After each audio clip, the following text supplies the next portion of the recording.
فاحنا هناخد ايه عضمايه من دي. الكلب لولو الكلب لولو. قصر الكبابجي عامل اصناف جديده، منها بقلاوه محشيه مشويه. يلا بينا بسرعه عشان متحمسه. كل طلبان من قصر الكبابجي النهارده جديد في المنيو بتاعه. عندك بقى نخاع ودجاج تندوري وحاجات كده. هنقول بسم الله ونشوف ده. انا عايزه ابدا بالبقلاوه. ربع كيلو بقلاوه محشيه ب 495 جنيه. خد خط بفتيك من البنك بتاعك. احنا امام مهزله بكل المقاييس، مهزله سعريه، عباره عن طبقه لحمه، طبقه دهن المحشيه بقى جواها بيبقى طبقه لحمه مفرومه وطبقه لحمه وطبقه دهن مره ثانيه. مشكل اللحوم ده بياخد موتزاريلا، بياخد فلفل اسود، بياخد زيتون، والاطراف بتكون محشيه جدا.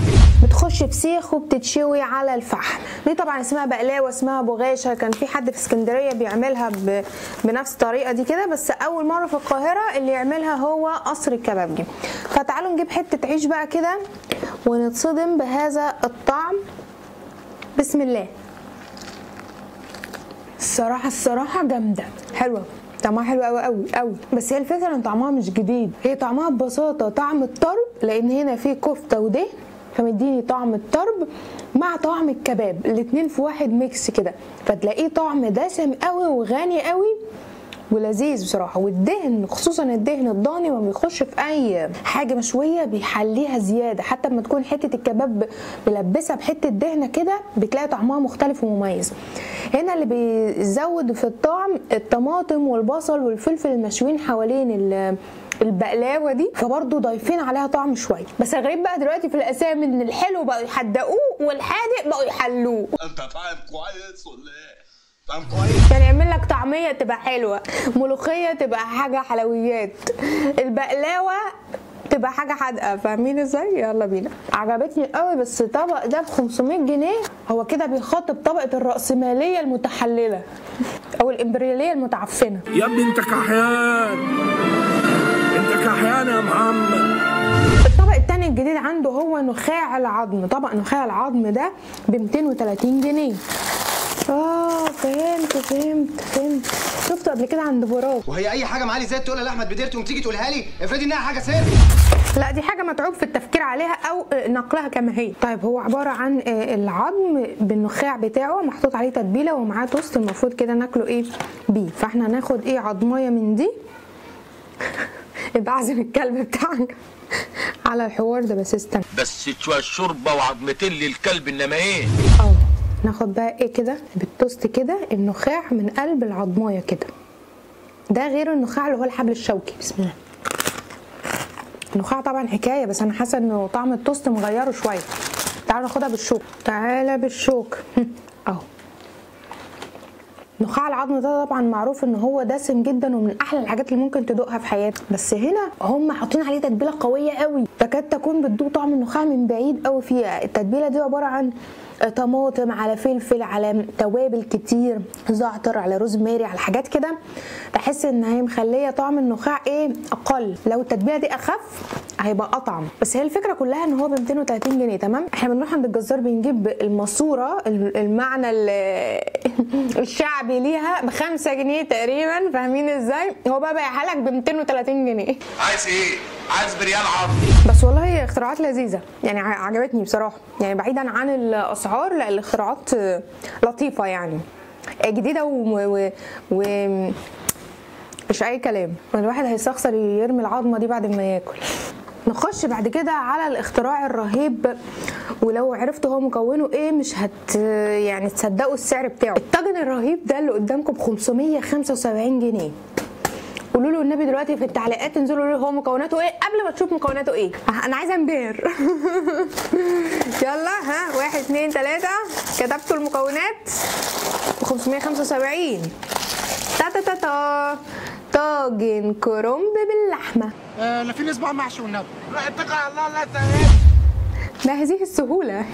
طاجن كرنب باللحمه جديد في المنيو، ماشي على عيننا وعلى راسنا. ليه ب 575 جنيه؟ وناكل العيله كلها. والطاجن كبير بس مش لدرجه انه ياكل مصري يعني. ست البيت الاصيله دلوقتي هتيجي تقول لك ايه ده، انا اعمل 10 حلل محشي واكل الشارع. اموني دي بتغزني الوليه. وطبعا طول ما في اللي زيي بيجيب الاختراعات الجديده اللي هم اللي بيعملوها دي مش هنخلص. طيب شوف بقى محشي الكرنب، عشان اقسم بالله لو بتاعهم نحله هعمل لها تمثال. مشكلته انه مزيكا ابن اللذينه. لا لا لا، واحد كمان بس السخنه قوي. بسم الله. بس هي فين اللحمه؟ محشي الكرنب طعمه روعه، متبل قوي، يعني ده طعم الفلفل الاسود والكمون والحركات اللي احنا بنحطها في المحشي دي. هو كمان حاطط عليه بصل وفلفل الوان من فوق، مديله طعم وريحه ونكهه. اللحمه متهيألي ان انا لازم اقلب الطاجن عشان الاقيها سخنه قوي، وانا بحب محشي الكرنب سخن. هجيب طبق اقلب الطاجن. ما انتوا لازم تسمحوا لي يا جماعه. ايه؟ بسم الله. اللحمه فين؟ اللحمه فين؟ في الطبقه الثانيه، في الطبقه الثانيه معلش. اللحمه اهي، حاطط كام حته لحمه بقى بالصلاه على النبي. 1 2 3 4 5 5 قطع لحمه، شكلها حلو. اللحمه قطعيه حلوه قوي، دايبه دوب، طعمها روعه صراحه صراحه صراحه. استمتعت جدا بالطبق ده، بس اجيبه تاني بالسعر ده اعتقد ما اعتقدش ممكن اعمله في البيت بخمس الثمن. اللي بعده اخر حاجه جديده معايا عشان الميزانيه شخرمت على الاخر. ده ربع هنا الى نص، ربع كيلو تندوري مشوي. كان في جديد فراخ بالتتبيله الايرانيه، بس قالوا لي مش موجوده، تقريبا ايران مشغوله دلوقتي فما عرفوش يعملوا التتبيله بتاعتها. وفي فراخ بتتبيله التندوري او بتتبيله الكاري. ده ربع فراخ تندوري مشوي. تعالوا ندوق التندوري المشوي. بسم الله. تندوري. طبعا التندوري ده بيبقى متبل بتوم وجنزبيل وكاري ولون احمر، او اللي هي جرام مسالة، يعني اللي كل التوابل الهنديه. ده مشوي شيش كده قطع، طعمه حلو قوي بصراحه. يعني تندوري زي ما بجيبه من المطاعم الهنديه. ربع كيلو ده بقى بكام؟ ب 270 جنيه. لا هو اصلا كمان قفل الترند على كده انا خلصت وفلوسي خلصت. صراحه اكل اللي دقته النهارده سواء جديد او قديم، قصر الكبابجي معروف يعني الاكل بتاعه حلو قوي. الحاجه واخده حقها قوي قوي. نظيفه، نوعيه لحمه او فراخ كويسه. لكن هي الاسعار تقريبا هو يعني ايه، عايز طبقه معينه من الناس. لكن بصراحه كاكل طعمه رهيب بصراحه، عجبني جدا. انا استمتعت بالحلقه النهارده، بس الفكره انه اوفر قوي السعر على الكواليتي. في ناس بتقدم كواليتي جميله وزي الفل وزيه كده بالظبط، والسعر ممكن ينزل للنص. فاهمين ازاي؟ بس كده. لو عجبكم انتوا بقى الفيديو، شفتوا حاجات جديده ولذيذه، ضحكتوا مثلا او اتبسطتوا معايا النهارده، قولوا رايكم في التعليقات. اشوفكم الحلقه الجايه. باي باي.